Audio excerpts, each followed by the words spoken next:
We're really honored to have Sarah Palin here. Let me first introduce her husband, Todd Palin. His middle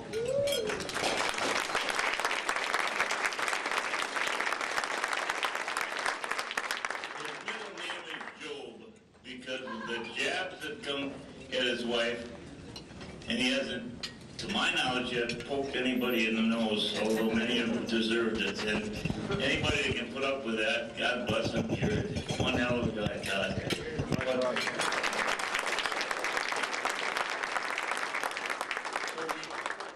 We want to give Sarah a chance to give her talk, make the presentations we have to her, and let her be on her way to vacation. And so without further ado, I'll introduce our governor, Sarah Palin.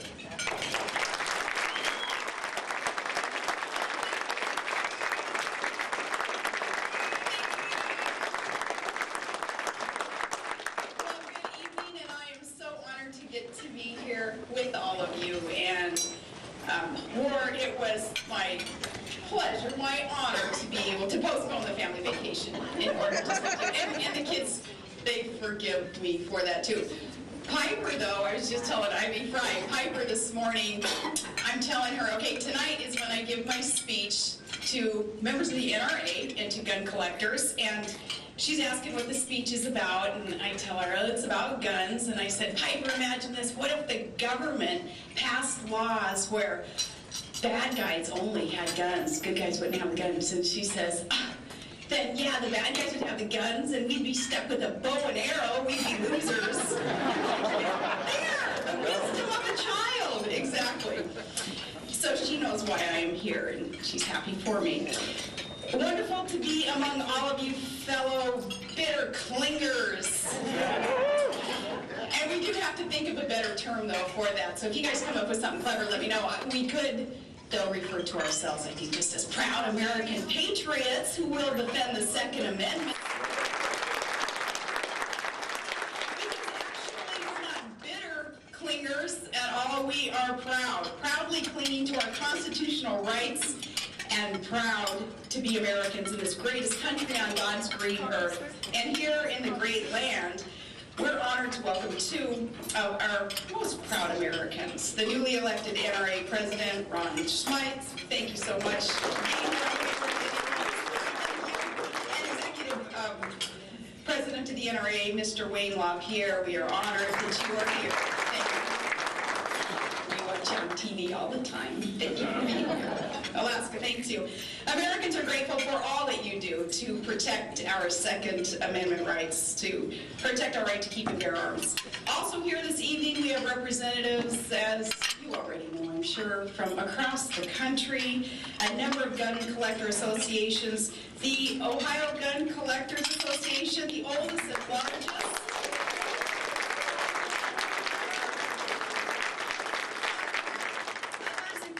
The Dallas, Missouri Valley, Washington, Weatherby, our own Alaska Gun Collectors Association, and the very elite, I am told, American Society of Arms Collectors. Thank you guys for making the trek to Alaska.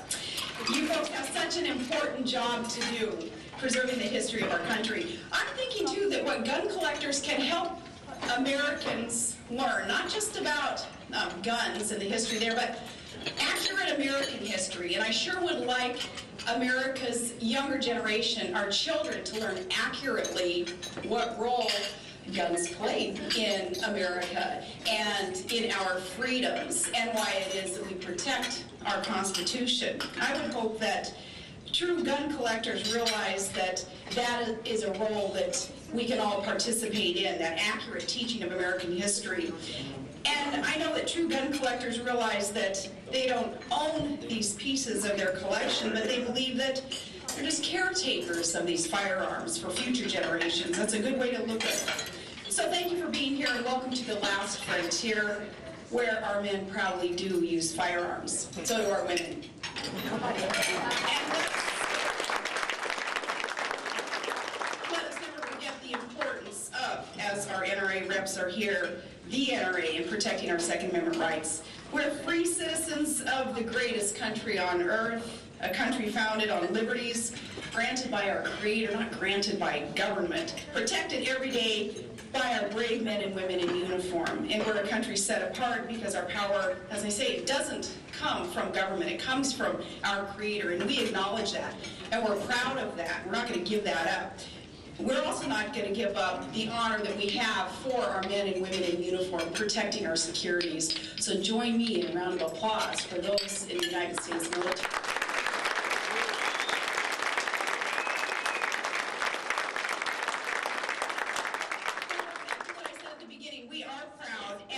Protect our constitutional rights. There are others, though, who not only don't seem to want to protect our constitutional rights, but they're kind of picking on Alaska right now. They targeted Alaska as a fundraising gimmick for their anti-Second Amendment and anti-hunting causes. And I hope you, like me, watching what's going on in our country today, you're in no mood to let them get away with that. We hope that those of you from outside the state of Alaska will join Alaskans in making sure that our hunting rights, our subsistence lifestyle is protected, obviously our Second Amendment rights too. Hopefully you're in no mood to applaud these efforts that are anti-hunting. I'm going to talk about that tonight. And hopefully you're not in any kind of mood to applaud sort of this apology tour that's going on by some in our country right now, going around to not just individual states within our union, but other countries, kind of apologizing for America and for the rights that we have and for the freedoms that our men and women in uniform are fighting for and dying for. I would hope that none of us just want to sit back, sort of apathetically accepting that anyone would want to apologize for being an American. I, like you, as I say, am very, very proud to be an American, and I will not apologize for that. So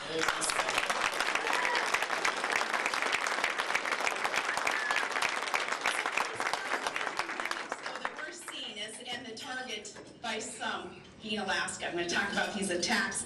First, about the most basic attacks that we're seeing on our right to keep and bear arms for protection.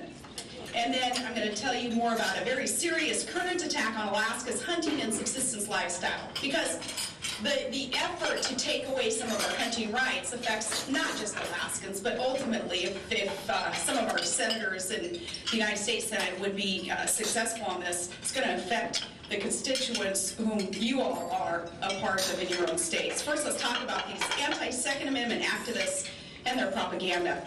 They set their sights on Alaska during the last election because some of us feel I was the only candidate on either of the two major party tickets to be a lifetime member of the NRA with an A+ rating, in fact, which I'm very proud, and thank you guys for your support.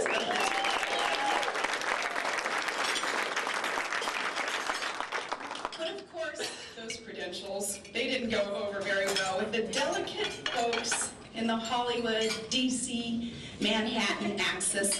And I got my first taste of their agenda when I was asked during an interview, isn't gun violence, this was the question, isn't gun violence in America a health issue?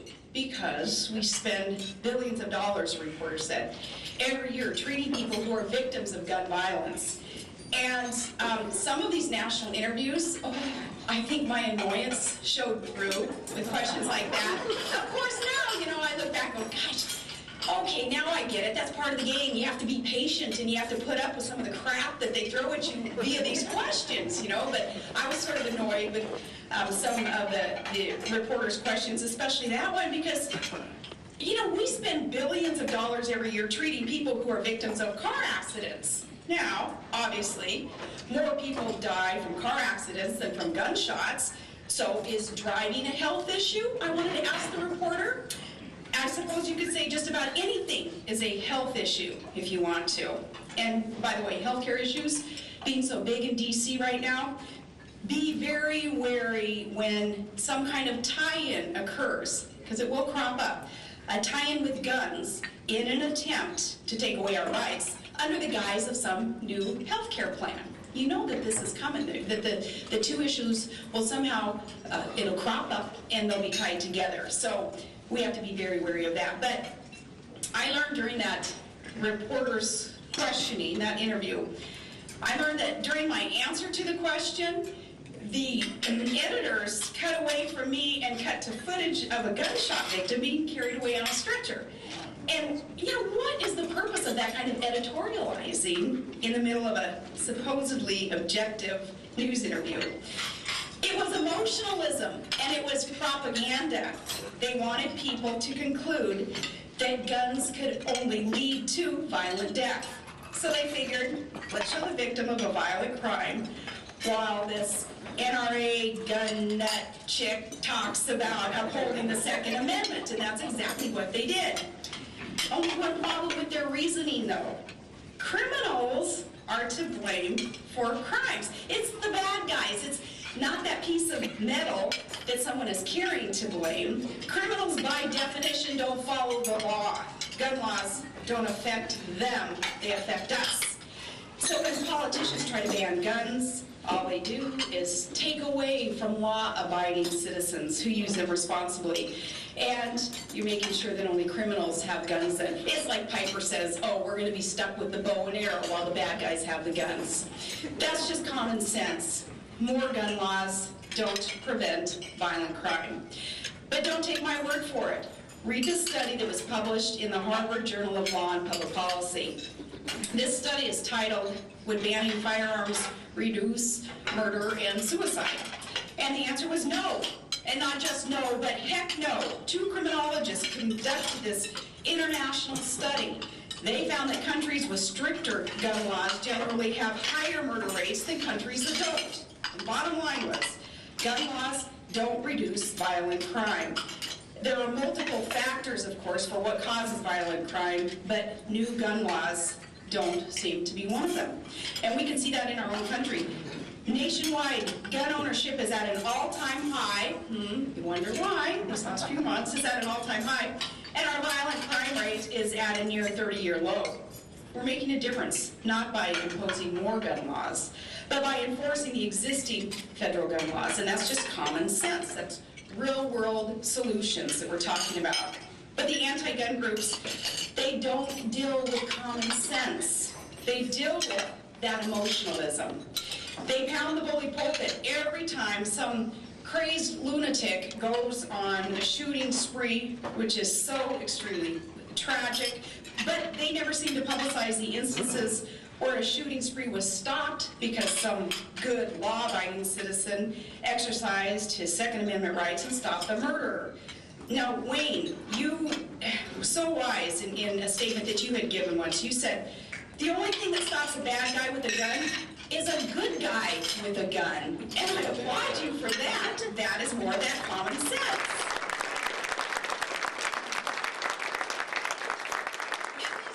They never talk about the diverse group of Second Amendment supporters from every walk of life who know that the right to bear arms protects the innocent, weaker people from the abusive, stronger. And let's not forget that old saying that God made men and women, and Colonel Colt made them equal. The fear of armed, law-abiding citizens is often enough to stop a crime, and that's been proven. And criminals usually don't target people who can defend themselves. And this common sense, though, that we all use, it seems to have gone out the window with those who protest the Second Amendment right for individuals to be armed, to own a gun.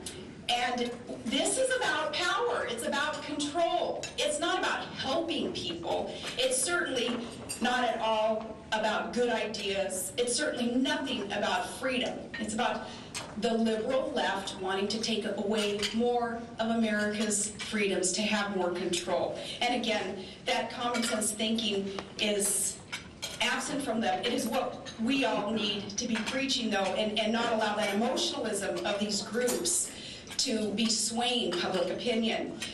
Specifically, I think it's funny how the anti-Second Amendment emotionalism of Hollywood celebrities doesn't extend to their own lives. And I've spoken a couple of times about the media and Hollywood and how they portray pro-Second Amendment Americans. And man, every time I do, it gets on national news. So if you guys don't want your names, your faces to be on national news after this, hide under the table here, because I'm going to say it, I'm going to call it the way that I see it. But the Hollywood celebrities who don't want to extend the rights that they want to exercise to the rest of us. They have no problem with employing personal bodyguards who are armed. They carry concealed. They have no problem with living in a gated community with armed guards. They just have a problem with you and with me owning a gun to protect our families and our property. And then there's just something about Alaska that many of these celebrities seem to just latch onto and want to do something about. They kind of like to butt their noses into Alaska's business. And perhaps then we should butt our noses into their business so they know how it feels. And if they're so worried about violent crime, perhaps they need to just look at their own industry. They hate guns, and yet they have no problem starring in and selling the shoot-'em-up action films with bullets flying and blood splattering and a dainty little star that's waving machine guns. Alaska gun owners and hunters are not the ones glorifying the violence and the abuse.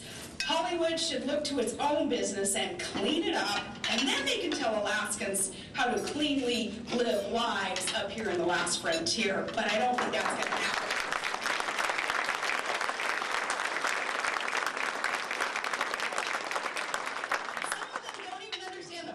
About guns either, and this always cracks me up to, oh, they're just so brilliant, the intellectual talking heads, especially on some of these talk shows. They don't know the first thing about the Alaskan lifestyle or about guns.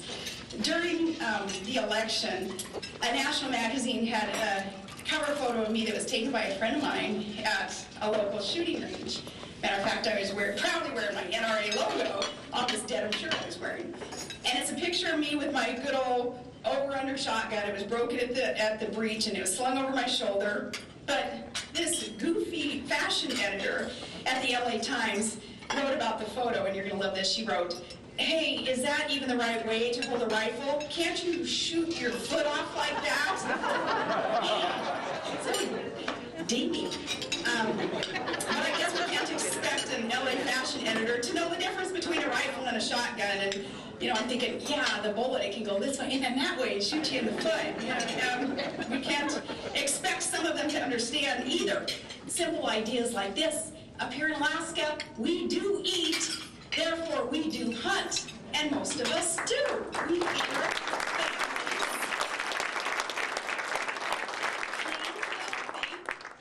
Protein. I think the cleanest, healthiest on God's green earth. That brings me to the next point of discussion tonight, and that's the attack on Alaska's hunters and on our subsistence lifestyle by outside anti-hunting groups. This is kind of a new thing, and it's got me fired up because I haven't heard our local media latch onto this and do anything about it, and I'm waiting to hear when Alaskans will kind of rise up and say, nah, they're not going to get away with this one. If you think the anti-gun groups are bad, wait till you hear about the anti-hunting groups that have targeted Alaska. These groups don't understand our lifestyle up here. They don't understand the subsistence lifestyle of our native and rural communities. They don't understand that many of us, many Alaskans live off the land. Open any of our freezers, you're going to see moose and caribou and fish, and that is what we eat. And in fact, there's a saying, you know you're a real Alaskan when at least twice a year your kitchen doubles as a meat processing plant. Yeah. And growing up here in Alaska, Corey and others, they know this because they know my folks so well. My dad, he was a school teacher, an elementary science teacher, so he would wake us up during hunting season, which is kind of year-round, it seemed like growing up here. He'd wake us up at 3 or 4 in the morning, and we'd go out there, and we'd hunt with him, and always expected then to help process the meat, which sometimes would take us late into the night. It was just part of our childhood. It wasn't an odd thing. I remember one hunt early in the morning. My dad was also our cross-country coach, and he had no mercy at all. He would get my sisters and me up super early in the morning. We'd go out, look for a moose. This one morning, we got a moose, and he, because he's a science teacher, and nothing goes to waste in my dad's household, he's dissecting part. I don't want to gross anybody out. You guys won't be grossed out because you're going to hear me, but he's dissecting different parts of the moose so that he can bring the parts in to show his kids. Because there were kids even back then who didn't get to go hunting and maybe weren't privy to, you know, how some of this worked. And I remember my dad. It was the most respectful moment, I'll never forget it, that I had with my dad, because he understood what, yeah, you raised a tough Alaskan girl, Dad, but some things I just couldn't do. He wanted to bring in, for his kids to see that day in the science class, the moose eyeballs. So he's doing what a good scientist is doing. He's dissecting things. And he asked me to hold the eyeballs, and I said, Dad, just the way I looked at him, I can. And he said, honey, that's okay. You don't have to hold the ungulate's eyeballs. That's okay. And I just so fell in love with my dad that day. I'm like, oh, he understands. I can still be his hunting buddy. I don't have to carry the eyeballs for him. So, but we just grew up with that. It's in our lifeblood. Todd's Alaska Native.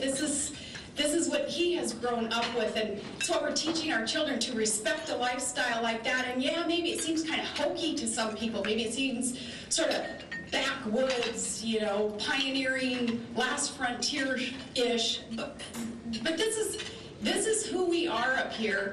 And I think a lot of the eyes of America are on Alaska, because they see up here in Alaska not just that pioneering spirit that is still here. They see hope, they see opportunity, they see a lot of what America was supposed to end up like. And that is still here in Alaska, and that is why we do cling to our guns and to our individual rights, and we will protect our Constitution. It's why we love America. It's why we are so patriotic up here.